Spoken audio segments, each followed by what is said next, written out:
ஒரு புத்தகமாக இருக்கிறது. பல நூல்களை நாம் எடுப்போம், படிக்கலாம் என்றுதான் நினைப்போம். ஆனால் 2 பக்கங்களுக்கு மேல் அந்த புத்தகம் நம்மிடம் முரண்டு பிடிக்கும், சண்டையிடும். அதை மேற்கொண்டு படிக்க முடியாமல் நாம் தடுவாருவோம். பெரிய பெரிய பத்திகளாக இருக்கும், பயமுறுத்தும். ஆனால் எளிய பத்திகள், எளிய சொல்லாடல், அருமையான வடிவமைப்பு ஆகியவற்றின் காரணமாக இந்த புத்தகத்தை நாம் எளிதில் வாசித்து விட முடியும். இந்த புத்தகத்தை நீங்கள் எடுத்துக்கொண்டு போனீர்களே ஆனால் 1.5 மணி நேரத்தில் நீங்கள் இதை படித்து விட முடியும். அதுதான் இந்த புத்தகத்தினுடைய சிறப்பு. இந்த புத்தகத்தின் தொடக்கத்தில் துரைசாமி என்பவர் பினாங்கு துறைமுகத்தில் அடிமையாக இருக்கிறார். அவர் கர்னல் ஜேம்ஸ் வெல்ஸை காண வேண்டும் என்று நினைக்கிறார். ஏனென்றால் அவருக்கு ஜேம்ஸ் வெல்ஸை முதலிலேயே தெரியும். எப்படி தெரியும் என்பது நூலிலே வருகிறது. அந்த ஜேம்ஸ் வெல்ஸை பார்க்கிறார். உங்களுக்குத்தான் மருதுபாண்டியர்களுடைய சரித்திரம் தெரியும், எனவே சொல்லுங்கள். அவரை பார்த்தவுடன் அடையாளம் கண்டுபிடித்துக் கொள்கிறார் ஜேம்ஸ் வெல்ஸ். அவர் சின்ன மருதுவனுடைய மகன். அவருடைய பெயர் முத்துவடுகுதான். ஆனால் அவரை துரைசாமி என்று ஏன் அழைத்தார்கள் என்றால் அவருடைய பெயர் நுழையாததால் வெல்ஸ் தான் அவரை துரை என்கிறார், மற்றவர்கள் சாமி என்கிறார்கள். துரைசாமி என்றே நிலை பெற்று விடுகிறது. அவருடைய சரித்திர குறிப்புகளில் இருந்துதான் இந்த நூலே உதயமாகிறது. முத்துவடுகநாதர் சிவகங்கையிலே ஒரு பெரிய ராஜகோபுரத்தை கட்டி அந்த கோபுரத்தின் மேலே இருந்து பார்த்தால் மதுரை மீனாட்சி அம்மன் கோயிலை தரிசனம் செய்கின்ற அளவிற்கு அந்த கோபுரம் உயரமாக இருக்க வேண்டும் என்று மருதுபாண்டியரிடம் கேட்கிறார். அவர்களும் காளையார் கோயிலிலே ஈஸ்வரன் சன்னதிக்கு நேராக கோட்டை 2ஆக பிரித்து ஒரு ராஜகோபுரம் கட்டலாம் என்று முடிவெடுக்கிறார். அதற்கு கடைக்காலுக்காக பள்ளம் தோண்டுகிறார். ஆனால் தண்ணீர் பெருக்கெடுத்துக் கொண்டே இருக்கிறது. தண்ணீரை இறைக்க இறைக்க ஊறுகிறது. அவர்கள் என்ன செய்வது என்று திகைத்து இருக்கிற போது இஸ்லாமியர் ஒருவர் ஒரு யோசனையை சொல்லுகிறார். பீப்பாய்களில் ஐரை மீன்களை கொண்டு வந்து கொட்டுங்கள், அவை அந்த ஊற்று கண்களை அடைத்து விடும், அப்போது நீங்கள் கட்டலாம் என்று. எனவே ஐரை மீன்களை கொண்டு வந்து கொட்டுகிறார். அது ஊற்று கண்களை அடைக்கிறது, கோபுரம் எழுப்பப்படுகிறது. இப்படி அவர்கள் வெற்றிகரமாக அந்த கோபுரத்தை எழுப்புகிறார்கள். நூலிலே முக்கியமான கட்டம் என்பது 2 பேருடைய பாத்திரங்கள். எந்த நூலாக இருந்தாலும் எதிர்மறை பாத்திரங்கள் இருந்தால்தான் சுவையாக இருக்கும். வாழ்க்கையில் கூட எதிர்மறை பாத்திரங்கள் இருப்பதனால் தான் அது சுகமாக இருக்கிறது. உங்களுக்கு எதிர்மறை பாத்திரங்களே இல்லாமல், விமர்சனங்களே இல்லாமல் இருந்தால் நீங்கள் வாழவே இல்லை என்று பொருள். நீங்கள் எதையும் செய்யவே இல்லை என்று பொருள். அதனால் எதையாவது செய்தால் விமர்சனம் வரும், எதையும் செய்யாவிட்டால் விமர்சனமே வராது. விமர்சனமே வராமல் வாழ்க்கையை முடித்துக் கொள்பவர்கள் பலர் இருக்கிறார்கள். அப்படி இந்த நூலிலே 2 பாத்திரங்கள். ஒன்று படமாத்தூர் பெரிய உடையா தேவர், அவர்தான் கௌரி வல்லவர். இன்னொருவர் புரோகிதர் வைத்தி. இந்த ஒரு முக்கியமான கட்டத்தில் வேலு நாச்சியார் யார் சிவகங்கையை ஆள்வது, யாரிடம் ஆட்சி பொறுப்பை ஒப்படைப்பது என்று யோசனை செய்கிறார். அவர் மருதுபாண்டியர்களிடம் ஒப்படைக்க வேண்டும் என்று விரும்புகிறார். ஆனால் மருதுபாண்டியர்கள் அதை மறுத்து விடுகிறார்கள். வெள்ளச்சி நாச்சியாரை மனம் செய்து கொண்ட பெரிய உடையனா தேவரிடம் அதை ஒப்படைக்க வேண்டும் என்று அவர்கள் சொல்லுகிறார்கள். அப்போது மகள் வழியிலே இருப்பவர்களுக்கு ஆட்சி பொறுப்பை கொடுப்பது சாத்திரங்களுக்கு எதிரானது என்று புரோகிதர் வைத்தி மறுப்பு தெரிவித்து விட்டு வெளியே போய்விடுகிறார். அவர்தான் இந்த நூலிலே அனைத்து விதமான வில்லங்கங்களுக்கும் சூத்திரதாரியாக இருக்கிறார். இந்த காலகட்டத்தில் ஒரு தேர் செய்ய வேண்டும் என்று அவர்கள் முடிவு செய்கிறார்கள். ஒரு ஊரிலே தேருக்கான மரத்தை தயார் செய்கிறார்கள். அந்த மரத்தை சிப்பாய்கள் வெட்டப் போகிற போது அந்த ஊரிலே ஒரு பெரியவர், நான் அனுமதிக்க மாட்டேன், இந்த மரம் எங்களுடைய மன்னர் மருது சகோதரர்கள் பேரில் இருக்கிற மருத மரம், அதனால் இதை வெட்டக்கூடாது என்கிறார்கள். உடனே மருது சகோதரர்கள் அதை வெட்டுவதை நிறுத்திவிட்டு மருத மரத்தை எந்த காரணத்தாலும் சிவகங்கைக்குள் வெட்டக்கூடாது என்கிற ஒரு ஆணையை பிறப்பிக்கிறார். பிறகு தேர் தயாராகி விடுகிறது. இப்போதுதான் இயக்குனர் பாண்டியராஜ் அவர்கள் குறிப்பிட்டதை போல அந்த தேரை செய்வதற்கு குப்பமுத்து ஆசாரி என்பவரிடம் ஒப்படைக்கப்படுகிறது. குப்பமுத்து ஆசாரியை பற்றி எல்லா குறிப்புகளிலும் வந்திருக்கிறது. அது ஒரு உண்மையான கதை என்பதற்கு இதுவே சான்று. குப்பமுத்து ஆசாரி தேரை செய்ய தொடங்குகிற போதே ஒரு ஒச்சம் ஏற்பட்டது. ஒச்சம் என்றால் சரியில்லாத நிமித்தம். நம் ஊரில் அதை அவசகுடம் என்பார்கள். எனவே தேரை செய்து முடித்தால் அந்த தேர் வலம் வருகிற போது தேரிலே அமர்ந்திருப்பவர்களுடைய உயிர் பாதிக்கப்படும். எனவே குப்பமுத்து ஆசாரி அதை செய்து முடித்ததும் இந்த ஒரு நாள் நான் மன்னனாக இருக்க வேண்டும், மன்னன் தான் தேரிலே வலம் வர முடியும். எனவே அவர் கெஞ்சி கேட்கிறார். மருது பாண்டியர்கள் உடனே தந்து விடுகிறார்கள், மற்றவர்கள் எல்லாம் எதிர்க்கிறார். ஆனால் அவரோ அமர்ந்து கொள்ள சொல்கிறார். குப்பமுத்து ஆசாரி தேர் வலம் வருகிற போது குடை சாய்ந்து விழுந்து தேர்காலிலே துடிதுடித்து உயிரை இழக்கிறார். அப்போதுதான் அவர் அந்த ரகசியத்தை சொல்கிறார். மருது சகோதரர்கள் கதிகலங்கி போகிறார். ஒரு காலத்தில் அப்படியெல்லாம் விசுவாசமாக இருந்தார்கள். இப்போதாக இருந்தால் அவர்களே தேரில் ஏறி அனுப்புவார்கள். அந்த அளவிற்கு விசுவாசத்தோடு இருந்தார். எனக்கு ஒரு சம்பவம் நினைவுக்கு வருகிறது. ஒரு விவசாயி காளைக்கடன் கழிப்பதற்காக வயல்வெளிக்கு சென்றார். அப்போது ஒரு பாம்பை நிறைய பேர் அடித்து அது துடித்துக் கொண்டே அந்த விவசாயியிடம் வந்தது. என்னை காப்பாற்று என்றது. பின்னால் பலரும் தடியை எடுத்துக்கொண்டு ஓடி விடுகிறார்கள். விவசாயி சொன்னார், என்னுடைய ஆசன துவாரத்திற்குள் நுழைந்து கொள், பாதுகாப்பாக இருக்கும், அவர்களை அனுப்பி விடுகிறேன். வந்தவர்கள் எல்லாம் பாம்பை காணவில்லை என்று போய்விட்டார்கள். பிறகு இவர் பாம்பை பார்த்து, சரி அவர்கள் போய்விட்டார்கள், நீ கீழே இறங்கு. இல்லை, இந்த இடம் கதகதப்பாக இருக்கிறது, இங்கேயே இருக்கிறேன். தடுமாறி போகிறார் அந்த விவசாயி. அப்போது அங்கே ஒரு வெண்ணிற கொக்கு வருகிறது. இவர் முகத்தை பார்த்து என்ன பிரச்சனை என்கிறது. இவர் நடந்ததை சொல்கிறார். நீ கொஞ்சம் நிமிர்ந்து நில் என்று அந்த பாம்பினுடைய வாளை பிடித்து இழுத்து அந்த பாம்பை அது தூக்கி எறிந்து விடுகிறார். நெடுநேரம் இருந்ததால் எனக்கு இம்சையாக இருக்கிறது, என்ன செய்வது? ஒரு 10 வெண்ணிற கொக்குகளை நீ சாப்பிட்டால் போதும், உடல் நலம் சரியாகிவிடுது. ஒன்று கிடைத்து விட்டது என்று அவன் அந்த கொக்கையை பிடித்துக் கொண்டு வீட்டுக்கு எடுத்து செல்கிறான். ஒரு கூண்டிலே அடைத்து விடுகிறான். நடந்ததை எல்லாம் மனைவியிடம் சொல்லுகிறான். மனைவி சொன்னால், இது மகா பாவம், உன்னை காப்பாற்றிய கொக்குவையே நீ கொன்று சாப்பிடுவதா? கதவை திறக்கிறாள். அந்த கொக்கு பறந்து போகிற போது அவன் மனைவியினுடைய ஒரு கண்ணை குருடாக்கி விட்டு செல்கிறான். இதுதான் துரோகம் தொடர்ச்செங்கலியாக இருக்கும் என்பதற்காக 48 Laws of Power என்கிற நூலில் ராபர்ட் கிரீன் சொல்லுகிற ஒரு உருவக கதை. எனவே விசுவாசம் என்பது அரிதாக இருப்பது. அப்படி ஒரு விசுவாசத்தை அந்த குப்பமுத்து ஆசாரி காட்டுகிறார். இந்த நேரத்தில் ஒரு முக்கியமான திருப்பம் வருகிறது. அதுதான் கும்பனியார்கள் நெல்கட்டும் செவல் என்பதை ஆண்ட பூலித்தேவனை வென்றுவிட துடிக்கிறார்கள். போரிலே பூலித்தேவன் தப்பி மேற்கு தொடர்ச்சி மலையின் பக்கமாக சென்று விடுகிறார். அதற்கு பிறகு என்ன ஆனார் என்கிற தகவல் தெரியவில்லை என்று பதிவு செய்யப்பட்டிருக்கிறார். கர்னல் வெல்ஷ் என்பவர் மருது சகோதரர்களை சந்திப்பதற்காக வருகிறார். அவர்கள் ஒரு சாதாரண வீட்டிலே இருப்பதை பார்க்கிறார். அங்கேதான் முத்துவடுகை என்கின்ற அந்த சிறுவனை பார்க்கிறார். முத்துவடுகை என்ற பெயரை உச்சரிக்க முடியாததால் துரை என்று அழைக்கிறார். ஊர் மக்கள் சாமி என்கிறார்கள். துரைசாமி என்று நிலை பெற்று விடுகிறது. வெல்ஸ் அவர்களோடு சேர்ந்து பழகுகிறார். மிக நெருக்கமாக பழகுகிறார். ஒரு முறை வேட்டைக்கு போகிறார். வேட்டைக்கு போகிற போது ஒரு புலி பாய்ந்து வருகிறது. அந்த புலியை பெரிய மருதும் சின்ன மருதும் அடக்கி கொள்கிறார்கள். அதை பார்த்து அசந்து போகிறார்.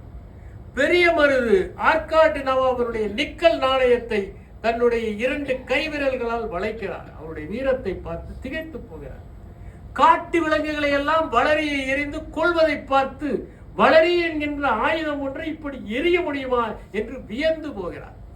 கர்னல் வெல்ஸ் அவர்களை மிகவும் உற்சாகமாக மகிழ்வாக நினைத்துக் கொண்டு அவர்களிடமிருந்து விடைபெறுகிறார். அவரிடம் இந்த துரைசாமியும் மருது சகோதரர்களும் நெஞ்சத்தில் இடம்பெற்று விடுகிறார்கள். அவர்கள் மீது அபரிமிதமான மதிப்பை அவர் வைத்துக் கொள்ள ஆரம்பித்தார்.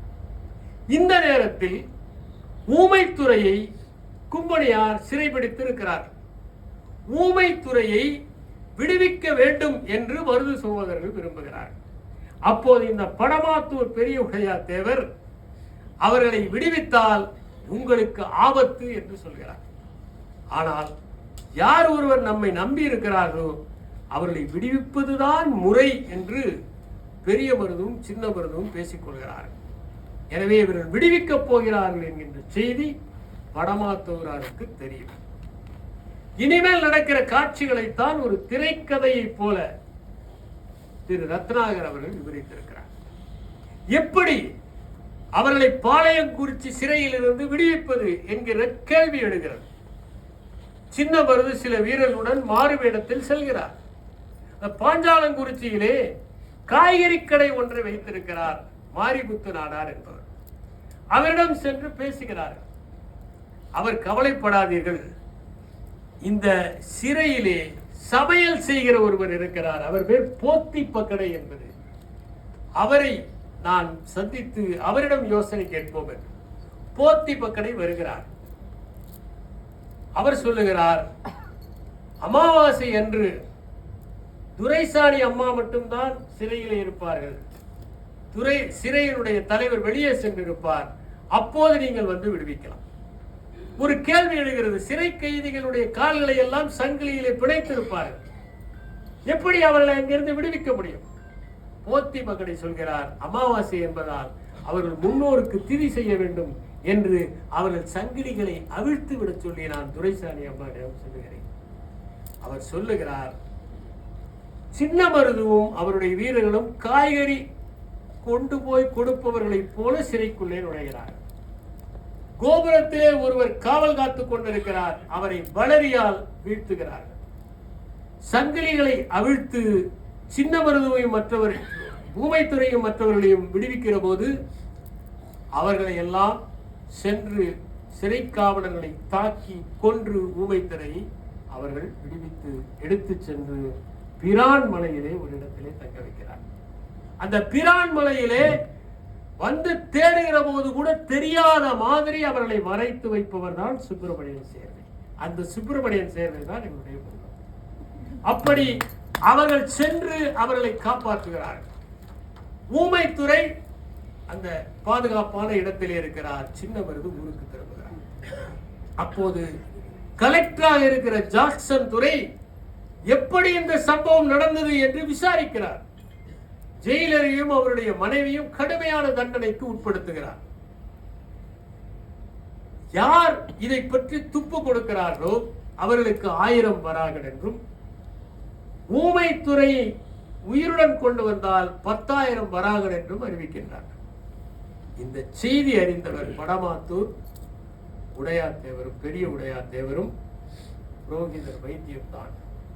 அவர்கள் சென்று இதை செய்தவர்கள் ஊமைத்துறை தான் என்று சொல்லி 1000 வராகன்களை பெற்றுக் கொள்கிறார். அப்போது டாக்டர் ஜான்சன் அவர்களை நாம் எப்படியாவது விடுவிக்க சொல்ல வேண்டும் ஊமைத்துறை என்று கேட்கிற போது இந்த செயலை அவர்கள் செய்திருக்க மாட்டார்கள் என்று சொல்பவர் கர்னல் ஜேம்ஸ் வெல்ஸ். ஆனால் அவரை அடக்கி விடுகிறார்கள். ஜேம்ஸ் வெல்ஸுக்கு சின்ன மருதுதான் இதை செய்திருக்க வேண்டும் என்று தெரிகிறது. ஏனென்றால் எந்த தடையும் இல்லாமல் காவலாளியினுடைய கழுத்திலே வெட்டுப்பட்டு உயிர் இழந்ததற்கு காரணம் வளரியை எறிந்ததுதான் என்பதை அவர் முடிவு செய்கிறார். ஆனால் சொல்லவில்லை. கர்னல் இன்ஸ் என்பவர் மருது சகோதரிடம் வருகிறார். அவர் வந்து நீங்கள் ஊமைத்துறையை விடுவிக்க வேண்டும் என்று கேட்கிறார். பெரிய மருது நம்மிடம் அடைக்கலம் தேடி வந்தவர்களை நாங்கள் விடுவிக்க முடியாது என்று சொல்கிறார். அப்போதுதான் திரு கற்பூர சுந்தர பாண்டியன் சொன்ன அந்த ஜம்பு தீவு பிரகடனம் என்பதை ஸ்ரீரங்கம் கோயிலிலே ஒரு துணியிலே எழுதி இந்தியா முழுவதும் விடுதலை பெற வேண்டும் என்கின்ற போர் பிரகடனத்தை சின்ன மருது எழுதுகிறார். அந்த பிரகடனத்தை பற்றிய முழு விவரத்தையும் திரு ரத்னாகர் நூலிலே கொடுத்திருக்கிறார். இப்போது படமாத்தூர் உடையாத்தேவருக்கு பக்கபலமாக இருக்கிற வைத்தி என்பவர் எப்படியாவது இவர்களை காட்டிக் கொடுக்க வேண்டும் என்று கும்மணியிடம் ரகசியங்களை சொல்ல விரும்புகிறார். அவர் மருது சகோதரர்களை வீழ்த்த வேண்டும் என்றால் துரோகத்தினால் தான் முடியும் என்று முடிவு செய்கிறார். மருது சகோதரனுடைய தளபதியினுடைய பெயர் ஒச்சா தேவர். அந்த ஒச்சா தேவருடைய மருமகன் தான் படமாத்தூர் பெரிய உடையாத்தேவர். வைத்தி அவரிடம் சென்று உன்னுடைய மாமனாரை உன் பக்கம் எடுத்துக்கொள், அப்போதுதான் நீ ஜமீன்தாராக முடியும் என்று சொல், அவர் ஒத்துக்கொள்வார் என்று அவரையும் நைச்சியமாக பேசி படிய வைக்கிறார். வைத்தியனுடைய தழுக்கு பேச்சால் அந்த ஒச்சா தேவரும் துரோகம் செய்ய முடிவு செய்து விட்டார். இந்த சூழலில் போர் நிகழ்கிறது. ஆனால் வெற்றிகரமாக போரை மருது சகோதரர்கள் நடத்தி செல்கிறார். மருது சகோதரர்கள் எப்படிப்பட்டவர்கள் என்பதற்கு இதிலே ஒரு சம்பவத்தை நான் சுட்டிக்காட்ட விரும்புகிறேன். உதயகுமாரன் என்கிற ஒருவர், அவர் கொள்ளையர் தலைவர் உதயபெருமாள். அந்த உதயபெருமாள் ஒரு முறை வெள்ளம் வருகிற போது வெள்ளத்திலே பாய்ந்த அனைவரையும் காப்பாற்றுகிறார். அவரை மருது சகோதரிடம் அழைத்து வருகிறார். அவரை கட்டி தழுவுவதற்கு மருது செல்கிற போது இவர் ஒடுக்கப்பட்டவர், செய்யாதீர்கள் என்று சொன்ன போது சாதி எல்லாம் முக்கியமில்லை என்று கட்டி தழுவுகிறார். இது மருது சகோதரருடைய அந்த சாதியை கடந்த நெறிக்கு ஒரு சான்றாக. மருது சகோதரர்களுக்கும் கும்பனியாருக்கும் போர் நிகழ்கிறது. சிறு வயலில் எல்லாவற்றையும் எரித்து எதுவுமே கும்பனியாருக்கு கிடைக்காமல் செய்து விடுகிறார்கள் மருது சகோதரர். இதுக்கு பெயர் ஸ்கார்ச்ட் எர்த் ஸ்ட்ராட்டஜி என்பது. ரஷ்யாவின் மீது நெப்போலியன் படையெடுத்த போது தொடக்கத்திலே நாம் வெற்றி பெற்று விடுவோம் என்று நினைத்தான். அவன் ரஷ்யாவுக்குள் நுழைய மக்களை காணவில்லை. வீடுகள் காலியாக இருந்தன, வயல்கள் எல்லாம் எரிந்திருந்தன. சரி, மக்கள் பயந்து கொண்டு போய்விட்டார்கள், நம்ம பிடித்து விடலாம் என்று உள்ளே செல்ல ஒவ்வொரு ஊருமே காலியாக இருந்தது. வயல்கள் எல்லாம் எரிந்து கிடந்தது. கடைசியில் குதிரைகளுக்கு உணவு இல்லை, வீரர்களுக்கு உணவு இல்லை. குதிரைகள் எல்லாம் நோஞ்சான்களாகி செத்தன, வீரர்கள் எல்லாம் எலும்பும் தோலுமாகி செத்தார்கள். நெப்போலியனுடைய தோல்விக்கு காரணமே ரஷ்யாவின் மீது படையெடுத்ததுதான் காரணம். ரஷ்யர்கள் உபயோகப்படுத்திய யுத்தி ஸ்கார்ச் எர்த் ஸ்ட்ராட்டஜி. அந்த உத்தியை தான் இங்கே மருது சகோதரர்கள் பயன்படுத்தியிருக்கிறார்கள். சின்ன மருது மாறுவேடத்தில் சென்று ஒரு கிழவியினுடைய வீட்டிலே தங்குகிறார். அந்த கிழவி அவருக்கு கூடை கொடுக்கிறார். குடித்துவிட்டு அங்கே படுத்திருக்கிறார். அடுத்த நாள் தன்னை அடையாளம் தெரிவித்துக் கொண்டு அவருக்கு அந்த கிராமத்தையே எழுதி வைக்கிறார். சிறுகுடி தேவாலயத்தில் பாதிரியார் ஒருவரிடம் சென்று பெரிய மருது அடைக்கலம் தேடுகிறார். அந்த பாதிரியார் தன்னுடைய மேசையின் கீழே இருக்கிற அந்த துணியின் கீழ் அவரை தங்க வைத்துக் கொள்கிறார். அப்போது கும்பினி படையர்கள் வந்தார்கள். அவர்கள் எங்கே பெரிய மருது என்று கேட்கிறார்கள். என் காலுக்கடியில் இருக்கிறார் பாருங்கள் என்று உண்மை அவர்கள் கிண்டலாக சொல்லுகிறார் என்று போய்விடுகிறார்கள். அவருக்கு 18 கிராமங்களை அவர்கள் எழுதி வைக்கிறார். இப்படி அந்த பெரிய மருதும் சின்ன மருதும் கடைசி வரை பரோபகார மனத்துடன் இருந்தார்கள் என்பதை நாம் பார்க்க முடிகிறது. இந்த நேரத்தில் மருது சகோதரர்களை கைப்பற்றவே முடியவில்லை என்கின்ற காரணத்தால் வைத்தி ஒரு யோசனை சொல்லுகிறார். எனக்கு பாதி நாட்டை கொடுத்தால் நான் ஒரு உத்தியை சொல்லுகிறேன், அவர்களை சரணடைய செய்து விடலாம். முதலில் படமாத்தூர் பெரிய உடையாத்தேவர் ஒத்துக்கொள்ளவில்லை. ஆனால் வேறு வழி இல்லை என்று கும்பனியார் வற்புறுத்திய காரணத்தால் ஒத்துக்கொள்கிறார். அப்போது அவர் சொல்லுகிறார், மருது சகோதரர்களுக்கு உயிர் காளையார் கோயில் கோபுரம் தான். அதை நீங்கள் குண்டு வைத்து வீழ்த்துகிறீர்கள் என்று சொன்னால் அவர்கள் வந்து விடுவார்கள் என்று சொல்லுகிறார். அந்த அறிவிப்பை வெள்ளைக்காரர்கள் செய்கிறார்கள். அது மட்டுமல்ல, அவர்கள் புதுக்கோட்டையில் இருக்கிற காட்டை எல்லாம் அகற்ற முடியாமல் தடுமாறுகிற போது அந்த பொந்துகளில் எல்லாம் நகை இருப்பதாக சொல்லி பலரையும் அந்த காட்டை அகற்ற சொல்லுகிறார். காளையார் கோயில் கோபுரம் போக போகிறது என்றால் நம் உயிர் பெரிதே அல்ல என்று மருது சகோதரர்கள் நினைக்கிறார். அதிலும் பெரிய மருது ஒக்கூர் காட்டிலே இருக்கிற போது அவர் சரணடைய செய்கிற போதும் காலிலே சுட்டு அவரை கைது செய்கிறார். சின்ன மருதுவை கடைசி வரை அவர்களால் கைப்பற்ற முடியவில்லை. பெரிய மருதுவையும் 500 வீரர்களையும் தூக்கிலே இட்டு குப்பனையார் கொள்கிறார்கள். இப்படித்தான் சிவகங்கை 1801 வீழ்ச்சி அடைந்தது என்பதை இந்த நூலிலே மிக மிக சுவையாக பதிவு செய்திருக்கிறார் நூலாசிரியர் ரத்னாகர். வரலாற்றை ஏன் படிக்க வேண்டும்? இப்போது இருக்கிற மாணவர்கள் வரலாற்றை விரும்புவதே இல்லை. காரணம், வரலாற்றை படித்தால் மருத்துவ படிப்பு கிடைக்குமா? வரலாற்றை படித்தால் கால்நடை மருத்துவம் கிடைக்குமா? வரலாற்றை படித்தால் பொறியியல் கிடைக்குமா? வரலாற்றை படித்தால் இந்திய தொழில்நுட்ப கழகத்திலே நாம் தேர்வாக முடியுமா? எனவே வரலாற்றை படிப்பதில்லை, தமிழை படிப்பதில்லை, ஆங்கிலத்தை படிப்பதில்லை. இன்னும் 20 ஆண்டுகள் கழித்தால் தமிழை சொல்லிக் கொடுப்பதற்கு யாரும் இருக்க மாட்டார்கள், ஆங்கிலத்தை சொல்லிக் கொடுக்க யாரும் இருக்க மாட்டார்கள், வரலாற்றை சொல்லிக் கொடுக்க யாரும் இருக்க மாட்டார்கள். இயற்பியலை, தாவரவியலை, விலங்கியலை, வேதியியலை சொல்லிக் கொடுக்க யாரும் இருக்க மாட்டார்கள். வரலாறை படிக்க வேண்டும், மதிப்பெண்களுக்காக அல்ல, மதிப்புக்காக, நம்முடைய வாழ்க்கையை பற்றி தெரிந்து கொள்வதற்காக, வீரத்தை வளர்த்துக் கொள்வதற்காக, வேட்கையை வளர்த்துக் கொள்வதற்காக நாம் வரலாற்றை படிப்பது. அது நம்மை அறிவுறுத்துவதால்